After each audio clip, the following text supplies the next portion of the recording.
Esse é o Expresso Sindimepa, um podcast do Sindicato dos Médicos do Pará, sobre atualidades e informações. Siga nosso perfil na sua plataforma preferida e acompanhe todos os episódios. Bem-vindos ao podcast do Sindimepa. Estamos hoje com um tema bastante interessante que vai tratar sobre a violência obstétrica. Nosso convidado é o Dr. Paulo Bronze, médico ginecologista e obstetra, formação e residência na Santa Casa, do estado do Pará. Mas o Dr. Paulo também é diretor do Sindicato dos Médicos do Pará, diretor financeiro, é diretor da Federação Médica Brasileira e está fazendo curso de Direito, que traz também a chancela de formação jurídica, agregando ao tema. Esse tema, nos últimos anos, vem sendo bastante trazido à tona pelas mídias por conta de vários episódios que tutelam esse assunto. A violência existe de fato?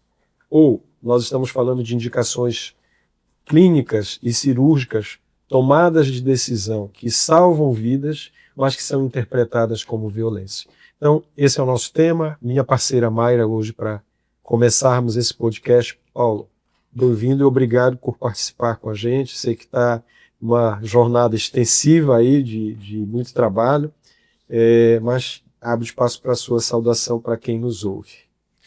Ok, eu quero agradecer o convite, né, o Eduardo, a Mayra, pela oportunidade de a gente falar um pouco sobre a violência obstétrica que ganha as redes sociais, e a gente vê muitas coisas que a gente precisa às vezes falar o que seria a violência obstétrica, o que seria a indicação clínica, ato médico, né?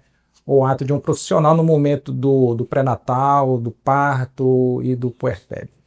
Que é importante a gente saber distinguir o que é uma emergência, o que a gente pode fazer numa emergência, que seja uma violência ou que não seja uma violência, né? Para que a gente não fique propagando coisas chamadas fake news, falando coisas que não cabem, né? Exato. Tá certo, doutor. Seja muito bem-vindo. Muito obrigada pela sua presença aqui conosco. Doutor, mas para a gente começar, esse assunto ele ganhou os noticiários, telejornais, ele ganhou as redes sociais, é um tema muito polêmico, mas para a gente começar, defina para a gente o que é violência obstétrica. A violência obstétrica ela surge, né, de alguns procedimentos cirúrgicos no momento do parto, né? E também pode se tornar uma violência obstétrica as palavras que se usa no manejo de uma paciente que procura o serviço da obstetrícia, tanto emocional quanto psicologicamente, pode se caracterizar uma violência obstétrica. Claro que na nossa formação médica e obstétrica, nós nunca foi ensinado para a gente destratar ou maltratar uma paciente. Seja ela de qualquer tipo de raça, de cor, não. Então o manejo dela é sempre na parte ética profissional e sempre orientando ao paciente sobre o que vai acontecer com ela no momento, se for no pré-natal ou no momento de um parto, né? Um parto vaginal ou um parto cesárea, que pode ser um parto cesárea eletivo ou um parto de emergência, né? Um parto cesárea de emergência, que são coisas que são diferentes, né? O resultado é o parto cirúrgico, mas em tempos diferentes, né? Em situações diferentes. Paulo, esse tema ele é bem amplo, né? Acho que passaríamos dias falando sobre ele, se fosse o caso. E também subjetivo.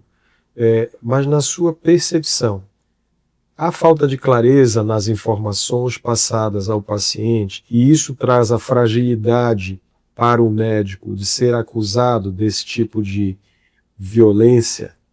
Essa pergunta é importante, Eduardo.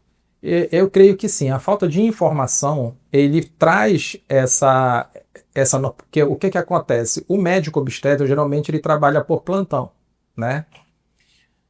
Eu trabalho no seu consultório, mas geralmente fazendo plantão. E os plantões são presenciais, plantão de 12 horas, de 24 horas. Então ele tem que estar ali pronto para receber a paciente.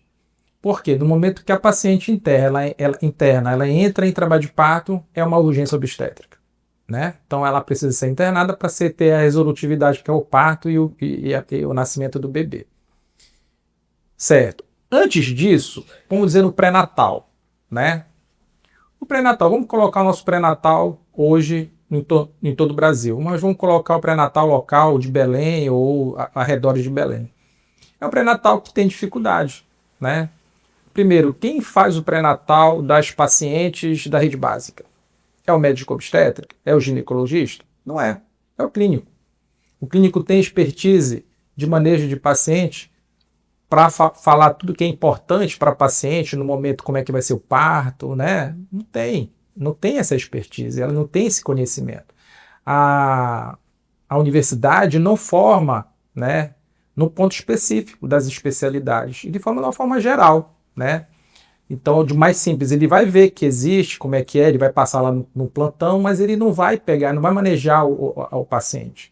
Aí a residência vai formar esse médico, depois de formado, para ele saber o manejo dessa paciente. Agora, claro que dentro da atenção básica, você pode ter capacitações para você fazer um pré-natal de excelência. Porém, mas precisa de investimento, né? Para que esse médico clínico, que eles são rotativos hoje, porque não tem estrutura, né? Não tem salários dignos, que coloque um médico que fique ali na atenção básica. Então a atenção básica está sendo rotativa. No momento que ele passa numa residência, ele vai para outro lugar. Então é importante que essa informação saia do pré-natal. O pré-natal tem que sair com consentimento informado, o pré-natal teria que saber para onde que a paciente iria, depende do bairro, qual é o hospital que ela deveria seguir, né? Já tirando todas as dúvidas no pré-natal. Só que não acontece isso. As pacientes, elas chegam do pré-natal da atenção básica com pressão alta, descontrolada, com pacientes com diabetes descontrolada. E aonde que vai tratar? Na emergência.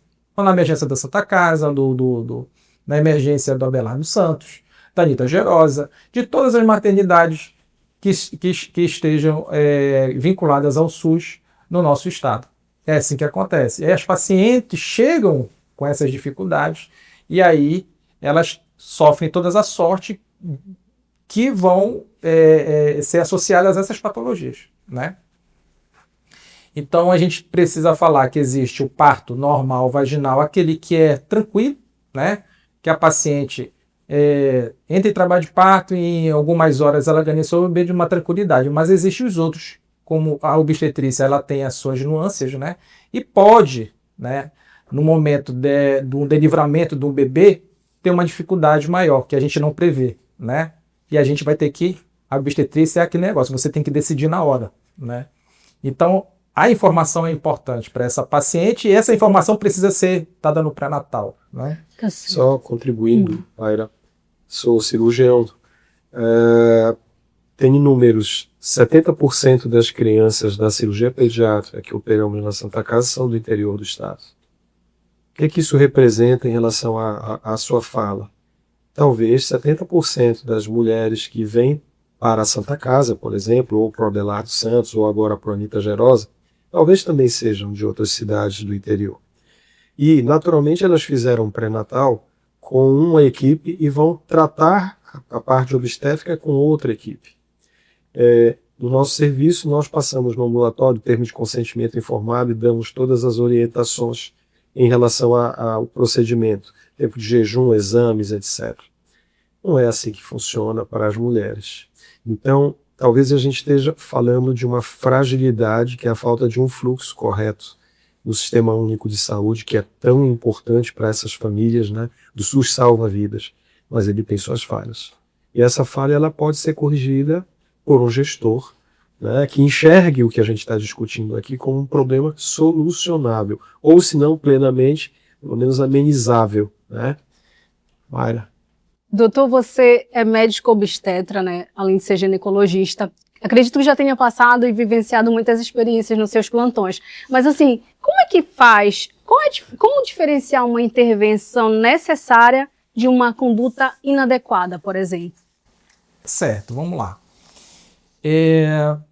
Quando a gente atende uma paciente, ela chega, vamos dizer que ela chega na triagem da obstetrícia. Então, aí na triagem da obstetrícia, ela já fez uma triagem com a parte da enfermagem, quando você tem aquele protocolo de Manchester, né? E aí a gente vai fazer a avaliação, né? Essa avaliação na paciente, a gente vai pegar uma história mais direcionada do que ela tem. Vamos dizer que essa paciente ela não tem nada, ela é um pré-natal habitual, a pressão dela está normal, um diabetes não tem, então é uma paciente que entrou em trabalho de parto com 40 semanas, está mais ou menos com 4 a 6 centímetros, com contrações eficazes, né? Com contrações eficazes. Então, assim, bebê normal, tudo. Então a gente faz a avaliação. Qual é a primeira avaliação? É o toque. O toque, eu tenho que saber tocar a paciente. Então o toque ela vai. Se de repente você não consegue tocar a paciente não permite esse toque, né? Então começa a parte subjetiva. Então o toque vai me dizer o quê? Qual é a dilatação desse colo? Se está dilatado, se a bolsa está íntegra ou não, a altura dessa apresentação desse bebê, né? Ao formato dessa bacia, se essa bacia tem vícios ou não. Que são vícios? São projeções ósseas que pode dificultar na hora do trajeto do parto, na hora da saída, da descida desse polo cefálico, né? Então a gente observa a posição do polo, para que lado ele está fazendo a rotatividade, porque o bebê ele vem, parece uma bala, ele vem girando no canal. Então, todo profissional que faz parto, né, tanto o enfermeiro, o médico ou o parteiro lá, ele sabe disso. Do interior, que é o parteiro lá, ou o técnico de enfermagem que está lá no interior, que não tem um médico ou algum profissional para fazer o parto, ele sabe que o bebê vem rodando, né? Então, assim, ele vem rodando e aí a gente vai analisar tudo isso naquele momento da primeira avaliação. E a gente só consegue fazer essa progressão, essa estimativa, fazendo o toque vaginal. Então a gente avalia o colo, avalia a posição do colo, a dilatação do colo, o esvaecimento do colo, a bacia e a altura da apresentação desse bebê. E o períneo, né? Aí vem a história do períneo. A gente vê se o períneo ele é um períneo muito forte, né? Que as fibras musculares do períneo são fortes, são tensos. Se o períneo é maleável, então a gente já avalia toda essa parte da mulher, né? E aí a gente vai sabendo fazer todas essas avaliações para a gente indicar, não, essa paciente tem um vício, a bacia dela é estreita, não vai passar, o bebê é muito grande, não vai passar aqui. A gente já indica a cesárea, a gente já tem uma indicação de cesárea de emergência, porque esse bebê não vai nascer. Você pode até fazer um teste de parto, mas possivelmente o bebê ele encrave, ele não nasça, entendeu? Eu posso postergar a cesárea naquele momento, fazer uma prova de trabalho de parto, né? Então, assim, pode nascer, mas pode não nascer, mas você tem que estar ali em cima, você tem que estar lá no momento. No momento que o bebê não nasceu, você já indica a cesárea e você faz a cesárea de emergência e resolve o problema, certo? Então, tudo é o momento. Você não pode nem antecipar muito, porque você pode criar algum problema, e você também não pode postergar muito, porque você vai para criar outro problema. Então, a obstetrícia tem que ser no momento certo. Paulo, você consegue dar um exemplo daquela situação real em que o médico obstetra ele não tem o tempo para solicitar o consentimento para determinado procedimento? Falamos sobre episiotomia, por exemplo. Muitas das vezes não tem sinais ou indícios de que ela seria necessária. Mas na evolução do trabalho de parto, o canal do parto retém o bebê, ele não pode ficar ali por muito tempo, e você vai ter que tomar uma decisão, né? Se o bebê ficar muito tempo ali, ele pode entrar em sofrimento e até perder a vida. E você não teve tempo de explicar isso para a mãe, que se tornou necessário fazer uma episiotomia. Como conduzir essas situações? Olha, Eduardo, essa pergunta é perfeita, porque uma das coisas que eu vi no Instagram, né, foi justamente isso.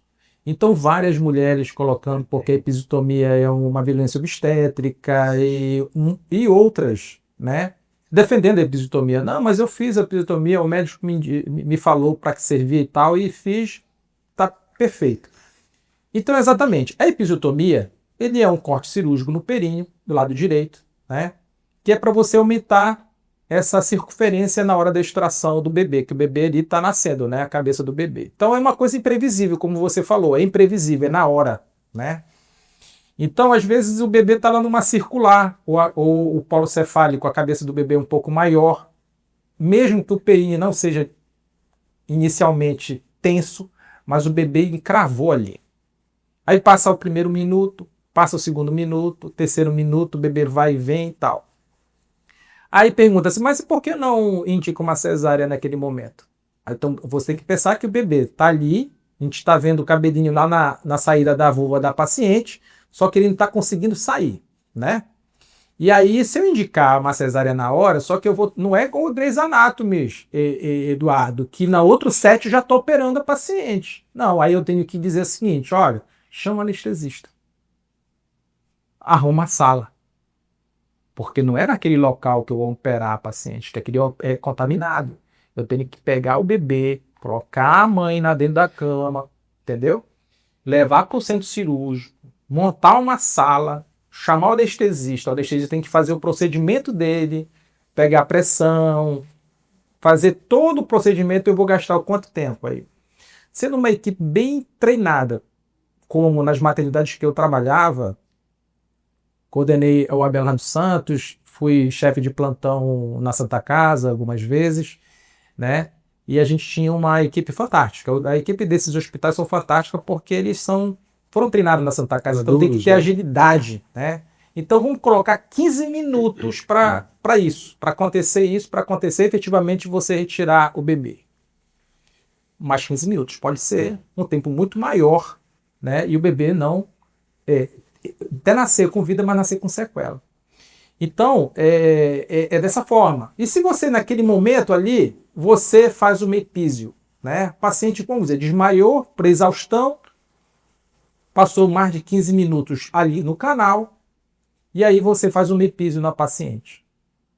Às vezes com ou sem anestesia. Geralmente a gente faz anestesia lá, dá um pico e faz o corte, faz o delivramento do bebê, e o bebê nasce. Nasce bem, chora, o pediatra está ali pegando, fazendo os primeiros socorros, oxigênio, o bebê normal. Então você evita, né, essa situação de você tirar a mãe da cama para fazer uma cesárea de emergência, que você pode piorar a situação do bebê. A outra coisa vem um bebê extremamente grande, vem numa pressão muito grande. E aí você não faz epísio. E aí o que acontece? O resultado desse parto seria uma laceração, que pode ser uma laceração de primeiro, de segundo e de terceiro grau. As lacerações de primeiro grau é tranquilo, que a maioria dos partos normais acontece, que é só de mucosa vaginal, cicatriza em 40 a 72 horas. Mas uma laceração de terceiro grau pega a esfíncter anal, pega a bexiga, lacera toda a musculatura do períneo. E para a gente, né, corrigir isso, a gente tem que levar para o centro cirúrgico, passar 2 horas e meia fazendo a plástica desse períneo e torcendo para que essa paciente não fique com perda de fezes e incontinência fecal, né, porque ela não vai conseguir segurar as fezes, ou incontinência urinária, ou ruptura, porque os músculos foram todos rompidos. Para você cicatrizar isso, ela pode ter dores. E eu tenho pacientes que vêm de ter Parkinson em alguns locais, que não é bem assistido por ter fratura, não fez epísio, mas tem fratura de períneo.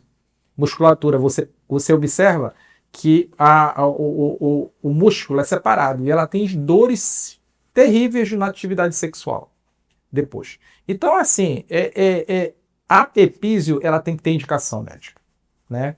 Não é uma violência obstétrica. Agora, querem criminalizar epísio. Tudo tem que ser com consentimento. A paciente tem que se consentir. Porque se você fizer sem o consentimento, pela lei que está tramitando no Congresso, você pode ser preso.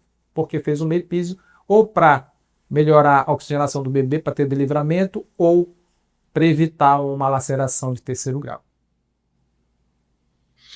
Eu desdobraria a minha pergunta para uma coisa que eu gosto de falar: parto domiciliar. Né? É um formato, é um modelo que vem ganhando muito nas famílias modernas, uma cara de que é o mais natural, é o mais fisiológico, E fala-se muito em humanização, inclusive na minha área, o bebê, e eu gosto de falar disso. Antigamente o bebê nascia, você pegava uma sondinha, passava nas narinas para ver se não tinha atresia de coanas, passava no esôfago para ver se não tinha atresia de esôfago, passava no canal anal para ver se não tinha membrana ou anomalia no retal. E aí veio uma palavra que chama humanização do parto. A humanização é você não fazer nada disso. E aí o bebê nasce em casa, que Deus o livre, não tem um diagnóstico antinatal de uma atresia de coanas, de uma atresia de esôfago, e a mãe vai tentar alimentar, ele vai broncoaspirar e pode morrer em casa, trazendo para você. E se essa gestante, que foi para o parto domiciliar, tem uma condição como a que você descreveu, de um feto, um bebê que fica encravado no canal do parto, como conduzir e como não ser acusado de uma violência obstétrica para salvar a vida desse feto?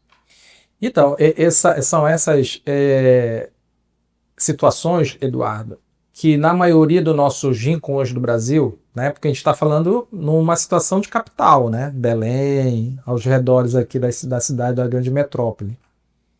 Mas vamos colocar nos interiores, como no Marajó, né, eu trabalhei no Marajó mais ou menos 4 anos, há uns anos atrás, e lá só tem uma unidade mista, não tem sala de cirurgia, né, tinha uma mesa de parto, né, e ali a gente fazia vários partos ali, né.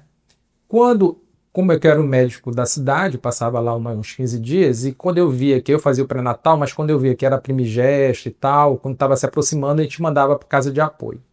Mas lá existe também os parteiros, né? Então, na maioria das localidades, eu estou colocando o Marajó porque é uma ilha bem pulverizada, são longe de tudo, né? Então ali a vida são os parteiros, né? São as pessoas, são as parteiras ou parteiros, porque tem parteiro homem também. Se acontecer uma situação dessa, possivelmente ele vai ser criminalizado se essa lei passar, né? E aí, como é que vai ficar? Como é que vai ficar essa mãe, né? Então, assim, ele coloca na lei lá, a lei que é um projeto de lei que é do deputado José Guimarães, do PT, de 2025, é a PL 1763, que ele coloca isso, né? Que ele quer criminalizar, né? E tem lá os tópicos, depois eu vou ler para vocês, com relação à parte criminal. Então ele quer tipificar algumas ações e o indivíduo profissional, não só médico, o enfermeiro obstetra, ou técnico lá do interior que está fazendo parto, ou o parteiro, pode ser criminalizado e ser preso.